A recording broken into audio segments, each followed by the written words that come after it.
the bass legend, Toastmaster Boy. Oh, legend. Before I start, I just do some check out. Easy man legend, yes.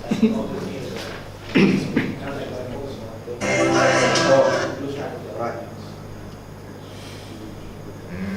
Right. Good evening, everyone. Evening. So, does anyone here does not like listening to music? What kind of music? Any music? Does anyone prefer not to listen to music? Does anyone hate music? No. No. Alright, so then this is a good time for me.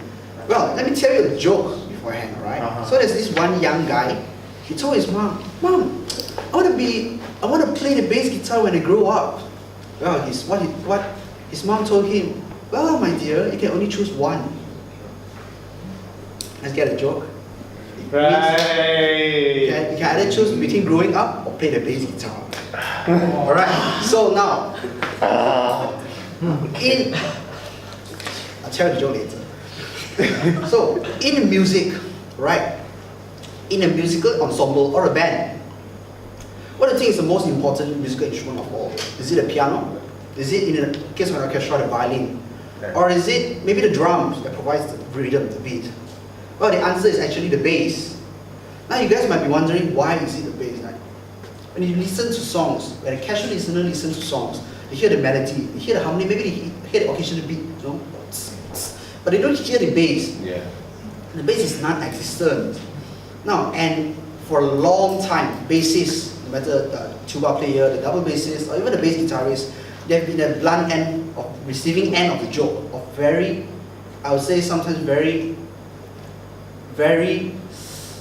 bad bass jokes. So, I stand here today to actually, not to persuade you guys, just to let you guys see a different way and to actually see the bass in a more appreciative manner. Now, why do I say that bass is important?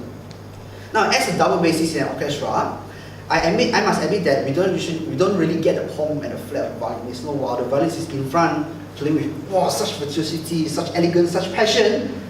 Now the bass, the double bassist, the tuba player will be seen behind, droning around, boom, boom, boom. So that's our life basically in an orchestra. But why is the bass important? Why is the bass so important in our music? Now this goes back to our genes, to our human body. Now, a research done by institute in America called the National Academy of Sciences in America. Actually, they did a research. So the researchers actually, they played two music, a high-pitched stream of music and a low-pitched stream of music to the subjects, means to the people at the same time. And then they altered the time a little bit off time, maybe a few milliseconds off.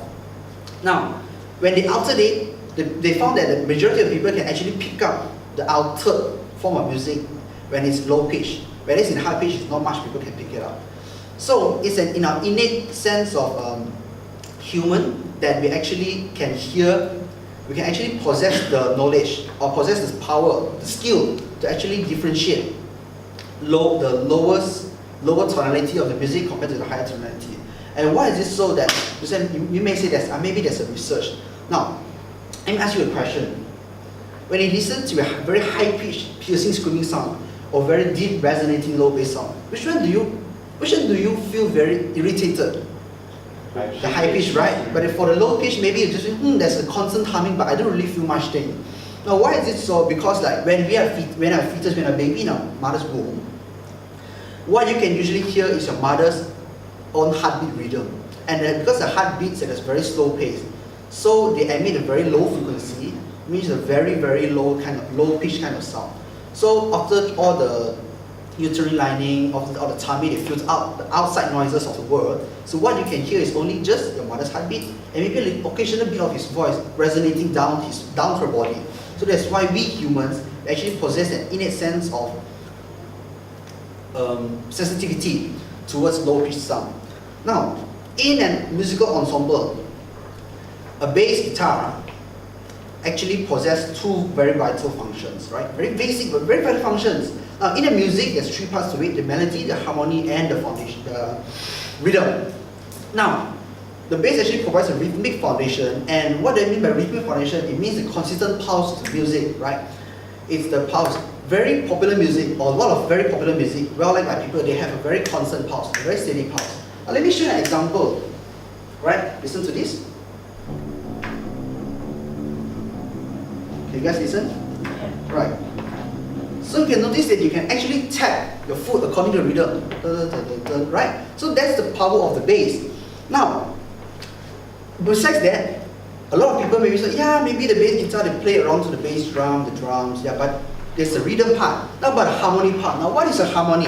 A harmony means in music, there are a lot of different notes played together at the same time. So maybe one person will be providing harmony in a musical setup. Let's say the guitarist will be strumming a chord, that's called a harmony, accompaniment to the singing. Now maybe in an orchestra or rock band, a lot of people play a lot of harmony. Now the bass, they provide a foundation for the harmony. So without the bass, the harmony will go in a disarray. Let me show you an example of how powerful it is, right? So let me show you. Now this example, 2 piano notes, right? 2 piano notes, they'll be played, the same 2 piano notes will be played throughout, but the bass notes will be altered to suit the mood. Right, let me show you. For the first one, a very more bright, cheery kind of mood, sound. Alright, now, okay, after that, it's the same 2 piano notes, but with a different bass note. You guys hear the difference? It's a more darker set kind of sound. Third one,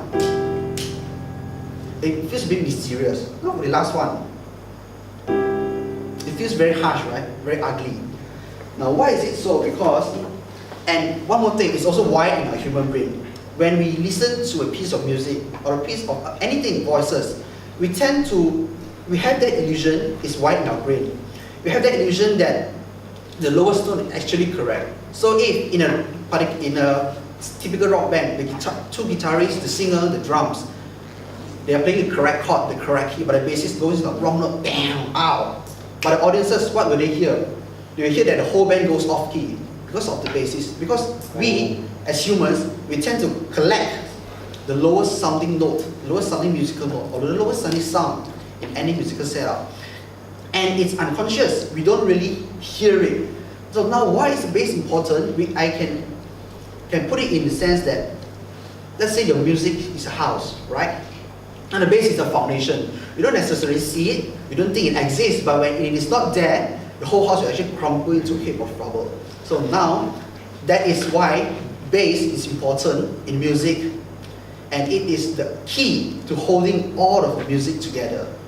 Now, no matter you're listening to metal, classical, rock, or even jazz, whenever you try, when you're listening to them, try to listen a little bit more closer and try to get the constant bass humming sound behind, the constant rhythm, and feel your heart. And it's what they say, the singer gets you high, the drum gets you a bit also high, but it's the bass that what gets your hips moving. With this, back to you.